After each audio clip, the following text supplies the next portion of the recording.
Hello, good afternoon. Sorry I left you sitting there like a bit of an idiot. Hello, it is 5 to 4 on this sunny Glasgow day.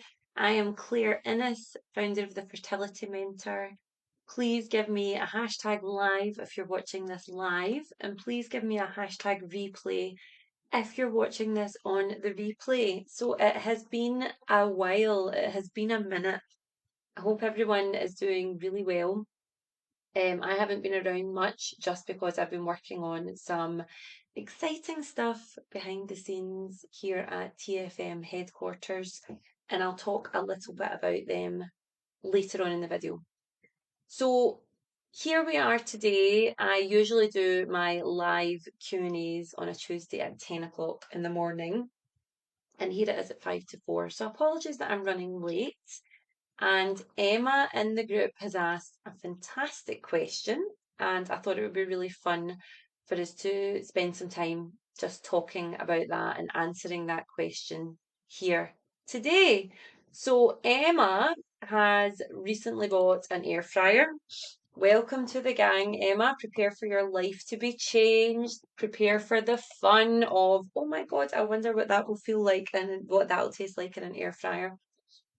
So Emma is looking particularly for protein-based recipes and things, ways that she can use her air fryer. And I am a big air fryer fan. So the first thing I would say to you, Emma, is it doesn't even really matter what type you've got. I've got the one with two drawers. And the reason for that is I initially had a kind of basic one and I started just using it all the time. But I was using it so much that I could see that there was value in getting the one with two drawers so that I could be cooking different things at different temperatures at the same time. So, but you don't need that. You do not need, a ninja or an all swinging, all singing, all dancing number to have an air fryer. The basic ones are absolutely fine. And what they do, of course, is that they shorten the amount of time you would use to cook versus a typical conventional oven. It takes less time to warm up, it stays warmer, it tends to cook things faster as well. Although, obviously, make sure that you're following the kind of correct instructions that come with your air fryer and on anything that you're buying, any instructions on what you're buying. So let's start with kind of how I use my air fryer. We'll start with protein because that's specifically what Emma has asked for. I cook chicken in my air fryer good few times a week, every week. In fact, for about a year and a half, I made chicken in my air fryer every single day for lunch. I had found a lunch that was working for me at the time. By now, I'm kind of sickened by it, so I don't really make it anymore. But it was basically a bagel thin with about 120 grams of seasoned chicken. And I'll talk about the seasonings that I like in a minute. And then I would have that either with a side salad or I would have it with like in a wrap with lots of kind of like I call it kebab style cabbage. So that's like where it's shredded up raw and it's served with like salt and vinegar and mint sauce and it's a really nice texture, really refreshing. I like to just buy lots of chicken at the start of the week and then kind of just portion it up. You can buy chicken fillets if you prefer. I would put it into like little, the portion I would have is about 120 grams, but that would be the equivalent of either strips or cubes. And that was just because I thought that that cooked a lot more evenly in the air fryer. I'm quite impatient, so I tend to kind of whack it up high. And I was finding if I was cooking like one huge chicken breast, the outside could get quite dry to get the inside cooked. So that's why I like to use like smaller strips. In terms of seasoning, my absolute favorite way to kind of marinate and season chicken for an air fryer is a tandoori style. So I will marinate it in a Greek yogurt just to kind of keep that protein high. And I find that mixing that with some kind of tandoori mix keeps the chicken nice and moist because air fryers can tend to kind of dry chicken out, especially if you're using chicken breast. which I know most of you ladies are, because you're trying to get your protein up. So I find marinating it in a kind of tandoori yogurt based sauce works really well.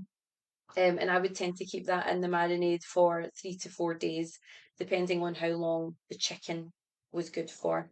And I would literally just line my air fryer tray, and there's lots of different things you can use to do this. Please make sure, obviously, you're not using plastic for many reasons. There's really good silicone ones that you can get that are reusable, or you can get like greaseproof paper versions, and I would just pop my chicken in there, go about my day, make my cup of tea, make my sides, and then obviously the beauty of the air fryer is it beeps, it turns itself off.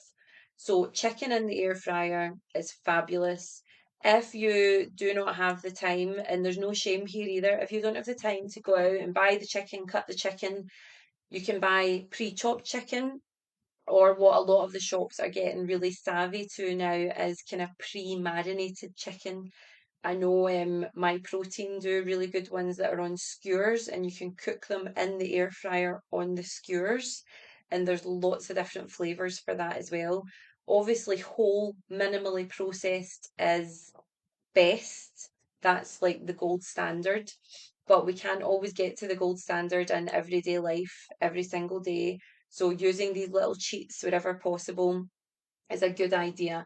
And if it stops us, going to the takeaway, going to the pub, eating toast, then fabulous. Another really cool thing to use in the air fryer, I find, is making up meatballs. So if you have a lean kind of meat, turkey's brilliant for this, beef is particularly good for this. And season it. When I'm doing turkey, I like to use garlic powder, and I'll like mash up little bits of jalapeno as well, and that really helps with the moisture, particularly because I'm keeping the fat content low. And then I like to use cumin, salt, pepper. If I'm using beef, I'll normally use more kind of Italian based seasonings, but just basically roll it up, mash it all with my hands to get all the seasoning in there, add an egg just to bind it, and then roll out the paper or the silicone in the air fryer and put my meatballs in there. You can do batches at a time if you want, or you can literally just ball them up as you go and pop them in so they're nice and fresh as you go. And they're lovely with obviously like a tomato based sauce, or even if you don't like a sauce, they're really good on like a sandwich with a salad. But they are really, really protein dense, aren't they? The next option I wanted to talk about was egg cups. So you can do these kind of plain Jane basic bitch if you want, and that would basically be just mixing up your eggs. For my clients that are trying to get protein up, the cheat that I always ask them to do is add in additional egg whites, and that'll get the protein levels up without much of a different taste coming into your meal.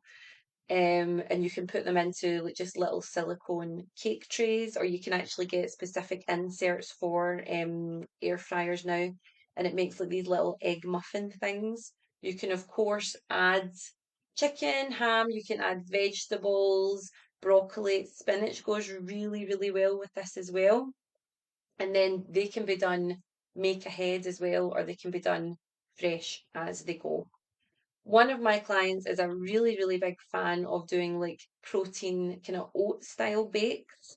Now, I'm not mad on these at the moment, but she swears by them, and I've had lots of clients who've had a lot of success with them.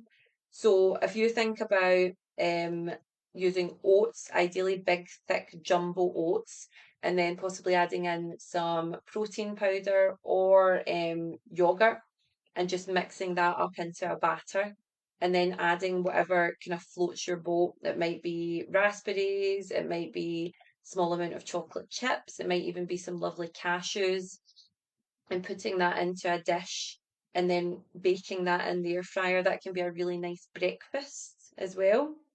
And then the last one is fish. Fish in the air fryer is absolutely fantastic. Again, just be careful of it drying out. So you might want to wrap it right round, or use the parchment paper, or use some kind of sauce or some kind of marinade. I'm not a massive fan on breaded fish products for my clients. And the reason for that is I prefer them to use their carbs on things that are going to give them more nutrients than the bread. So I like my clients to have, things like quinoa or potatoes or even beans. But even if they're having breads, which isn't the end of the world, a lot of my clients have breads. I would rather they actually enjoy a nice slice of bread and have their fish just unbreaded and seasoned, just maybe with some lemon, some garlic, some lovely olive oil. Anything that you can cook in an oven, you can typically cook in an air fryer if you just follow the guidelines for adjusting the temperatures and the timings. But whitefish, salmon, these are all fantastic in the air fryer. They are so fast. It's just push it in, push it in, push it in, and off you go. The only thing I'm not daft on in the air fryer fish wise is prawns or just like kind of smaller things like scallops. I don't think that they are big enough, and I think that they do tend to dry out, and I think that you lose a lot of flavour. But to be honest, it's very, very rare. I wouldn't really cook prawns in my oven anyway. I would normally fry my prawns just because I like them nice and kind of juicy and moist. Now, I know, Emma, that you specifically asked about protein, but just while I'm here waxing lyrical about air fryers, I can't talk about a couple of other wee bits and bobs that I like to do in the air fryer. So one of them is veggies. Well, some of the veggies that I like to cook in the air fryer. Number one is mushrooms. I love mushrooms. Just fresh mushrooms, either peeled or whatever way you like to clean them. And the reason I love this so much is because it's just so easy. You literally just chuck them into the air fryer, a wee bit of olive oil spray, salt, pepper, and then some garlic powder, and then roast them for about 10 minutes. And they are phenomenal. Now, full disclosure, they don't look very nice because they don't take on that lovely colour that they would if you were to fry them, but they taste so, so, so good because the process of air frying them keeps the outside crispy without the need for like a breadcrumb, but they're still nice and moist in the middle. So I am a massive, massive fan of air fried mushrooms. Breakfast time, lunchtime, dinner time, anytime. I love mushrooms in the air fryer. Tomatoes are my other ones. I really like the tomatoes on the vine, but you can do this with any tomatoes, obviously. I think the smaller the better. Again, it's just about that even cooking, but it's just so, so, so good. Again, I'm a basic bitch when it comes to my seasonings. A little bit of salt, a little bit of pepper, olive oil spray, and some garlic, and it is just so tasty. I don't like traditional tomato sauces, but I love, love, love kind of moistening up any dish just with some air fried tomatoes. Again, fantastic at breakfast, lunch, dinner. So, so, so tasty. The other thing I really like to make in my air fryer, veggie wise, is cauliflower. And this can be done with raw cauliflower or frozen cauliflower. I do soften it a little bit first, either in the microwave or just by boiling it, but I mean just a little bit just to take that real hardness out of it. And then I'll break it up into florets. Again, a little bit of olive oil, either like a spray or a brushing. Salt, pepper, and my favourite way to season cauliflower is either turmeric or cumin. It gives it that lovely yellow colour, and then once it's roasted, it takes on that really nice crisp and it is so tasty. And if you don't overcook it, it's also really, really, really filling. And then the last thing, veggie wise, that I really, really like to use my air fryer for is either a ratatouille or the ratatouille is a base for a soup. So that's like a whole punnet of cherry tomatoes, and then some chopped reds or yellow peppers, sweet peppers, onions, courgette, olive oil, salt, pepper, can't get away from it. Whatever seasonings you like. And then I'll just roast it for 10 minutes, give it a sugar. Like I literally don't even stir it. I'll just take the drawer out and sugar it a little bit. Same again. And it is so tasty. And because that's a tomato base, it keeps really, really nicely in the fridge for a couple of days and you can just heat it up as you go. Or you can kind of batch prepare the raw ingredients and just add them to the air fryer as you go. And then this also is gorgeous when you add some passata to it or tinned tomatoes to it and whiz it up like a soup. Air fryer soups are all the rage. They are great fun. They just take so much out of like the process. Preheating the oven, cleaning the oven trays, bang, bang, bang. No, just shove it in, off you go. And then some of my favourite carb sources to cook in the air fryer. Keeping it real here, I'm not going to pretend that I'm not a fan of an oven chip. Love an oven chip. I just obviously kind of keep my portions aligned with the carb and veg portions on the plate. But air fryer oven chips, chef's kiss, chef's kiss. And lots of supermarkets are doing the kind of prepared ones that have got very minimal added ingredients into them. So again, we're leaning, the gold standard is minimally processed or unprocessed.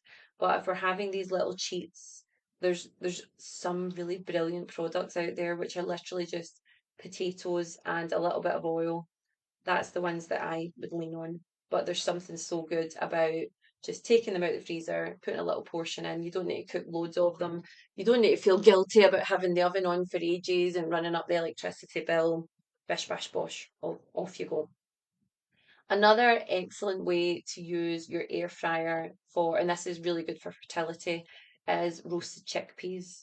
Roasted chickpeas are so tasty, either as the carb source on your plate on its own, or as like kind of just crumbled through a salad or crumbled through any meal, just to add that little bit of crunch. So you would want to put them kind of flat on the pan and again, salt, pepper, whatever your favorite seasoning is, a little bit of olive oil, and that's really, really nice. You can also do cheap roast potatoes, and that's where you would either microwave or part boil your potatoes and then just very, very lightly brush your potatoes with a small amount of oil and then crisp them up in the air fryer. It is so, so tasty and it is so easy. I am a massive fan of air fryers. I don't know if this hasn't come across already. And yeah, I just think that they just take so much work out of prepping, cooking, cleaning, all the things. So I hope this has given you some good ideas. I would love anyone who's watching this to comment below any ideas, any ways that you use your air fryer that are particularly fertility friendly, or as Emma has asked, quite high protein. Now I want to tell you about the really exciting news that should be available for you at the end of next week. My challenge, which many of you have taken part in, NutriBloom, which is normally a live challenge, is about to become available as a course for anyone absolutely free.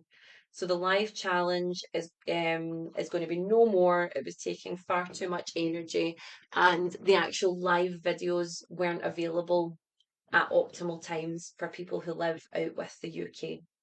So the course is going to be available completely free to sign up, no purchase needed, no nothing, basically just your email address. And once you do that, you're going to be sent a video from me for 5 days focusing on a different topic of fertility. We're going to be looking at nutrition on day one. We're going to be looking at the pitfalls, the things you should do, the things you don't need to worry about. Day two, we're going to be looking at mindset and how to keep going when things are really, really difficult, and how we talk to ourselves and how we kind of create this internal dialogue to keep going.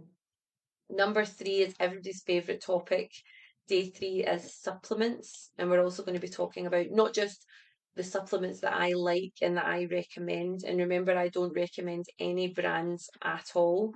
I tell you about the ingredients that I like, and I send you off to find the brand that you can afford and that suits you. Because one of my big goals is democratizing fertility. You do not need to spend hundreds of pounds every month on supplements. You just don't.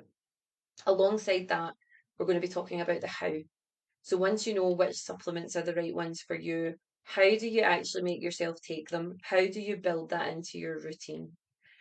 Day four, we're talking about measuring success. And again, this is really touching on that mindset and the way we can sometimes say, oh, I don't know why I'm doing this, nothing works. How we can talk to ourselves and really, really take stock of what we've done to keep going. And then day 5, we're going to be bringing it all together and really summarizing everything we've done.